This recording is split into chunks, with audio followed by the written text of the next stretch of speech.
Morning. My name is Rachel. I've been attending Watermark for about 8 months now.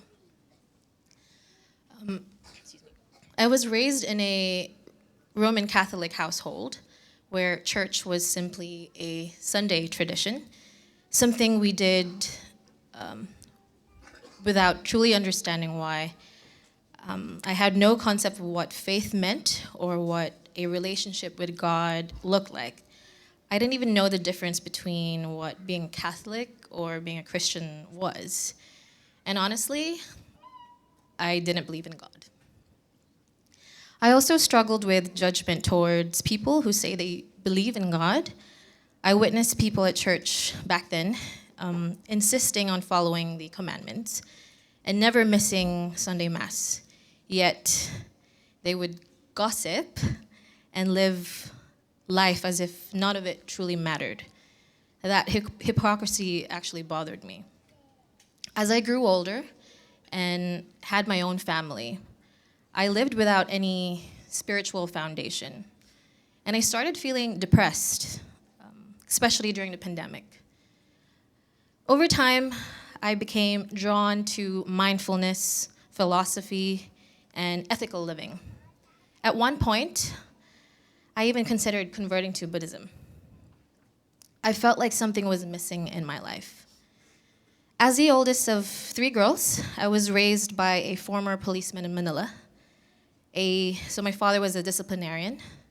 I was told to depend on myself, to stand on my 2 feet, so that's what I did.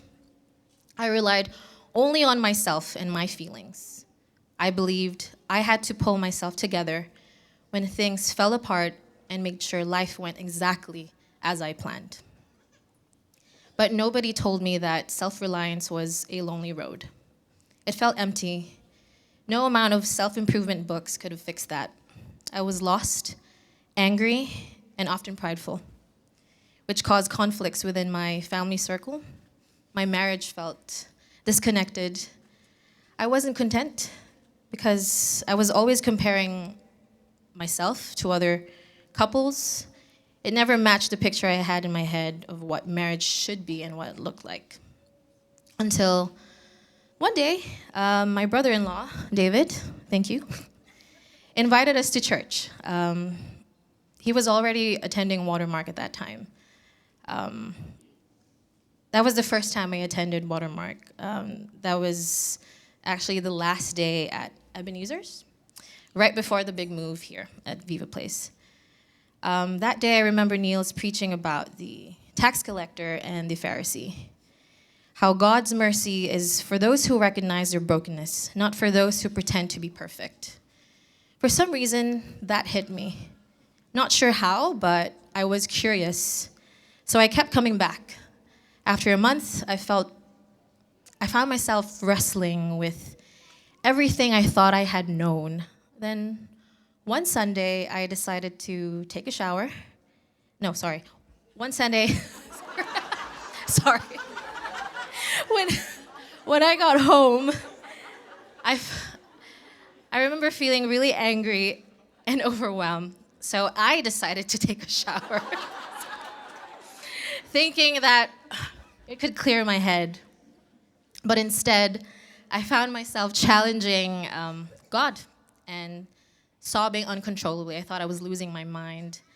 So I decided to pray, which was the last thing I thought I would do. I remember asking God, if you're real, then reveal yourself to me. As a person, I never believe in anything supernatural, but on that moment onwards, I remember feeling a presence, almost like a hug. And at that moment, I kid you not, the bathroom lights started flickering. Part of me thought it was just a short circuit, but I was also a bit scared. I had goosebumps. It felt like God has been speaking to me all along. But he was also waiting for me to respond. Over time, I began to grasp the true meaning of the gospel, what Jesus did for us on the cross. As I surrendered control and learned to abide in him, my heart started to transform. The heaviness of anger lifted. Broken relationships with my family started mending. And my husband and I have grown closer, all thanks to God. We're more patient and loving towards one another now. Though honestly, I think for my husband, he always been the patient one. I'm the one who's gotten better at it, I guess. So I guess miracles really do happen.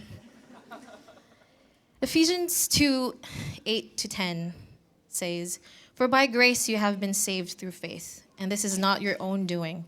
It is the gift of God, not a result of works, so that no one may boast. For we are his workmanship, created in Christ Jesus for good works, which God prepared beforehand that we should walk in them." I learned about grace because God met me at my messiest moment and showed me his mercy and grace. There are times where it's hard to hold on to the truth, especially when we face difficult challenges. It's easy to get swayed away by our own thoughts and feel crushed by the weight of our problems. Psalm 51:10 says, "Create in me a pure heart, O God, and renew a steadfast spirit within me." This is exactly why we need to hold on to him, because we can't save ourselves. As sinners, it's God's steadfast love that breaks through our mess and offers us new life, purpose, and hope.